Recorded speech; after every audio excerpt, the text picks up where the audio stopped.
A lot of people, and this includes everybody from philosophers and economists to ordinary people, believe that human nature is fundamentally selfish, that we're only ever really motivated by our own welfare. But if that's true, why do some people do selfless things, like helping other people at enormous risk and cost to themselves? And the answer may be that the brains of highly altruistic people are different in fundamental ways. But to figure out how, I actually started from the opposite end, with psychopaths. Psychopathy is a developmental disorder with strongly genetic origins, and it results in a personality that's cold and uncaring and a tendency to engage in antisocial and sometimes very violent behavior. Although they're not generally insensitive to other people's emotions, they are insensitive to signs that other people are in distress. And in particular, they have difficulty recognizing fearful facial expressions like this one. And fearful expressions convey urgent need and emotional distress, and they usually elicit compassion and a desire to help in people who see them. So it makes sense that people who tend to lack compassion also tend to be insensitive to these cues. The part of the brain that's the most important for recognizing fearful expressions is called the amygdala. Psychopaths' amygdalas are smaller than average, by about 18 or 20%. But remember that my main interest is not understanding why people don't care about others, it's understanding why they do.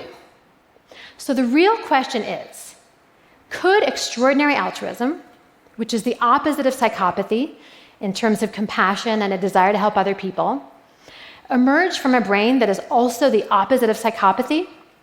We discovered this by testing a population of truly extraordinary altruists. These are people who have given one of their own kidneys to a complete stranger. Why would anybody do this? That's a very common question. And the answer may be that the brains of these extraordinary altruists have certain special characteristics. They are better at recognizing other people's fear. Their amygdalas are larger than average as well, by about 8%. And I've had the opportunity now to ask a lot of altruistic kidney donors how it is that they managed to generate such a wide circle of compassion that they were willing to give a complete stranger their kidney. And what do they say? They say, there's nothing special about me. I'm just the same as everybody else.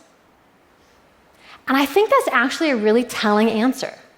These altruists literally don't think of themselves as being at the center of anything, as being better or more inherently important than anybody else.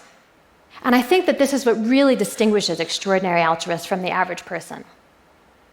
But I also think that this is a view of the world that's attainable by many and maybe even most people. And I think this because at the societal level, expansions of altruism and compassion are already happening everywhere. 100 years ago, people would have thought it was ludicrous how normal and ordinary it is for people to donate their blood and bone marrow to complete strangers today.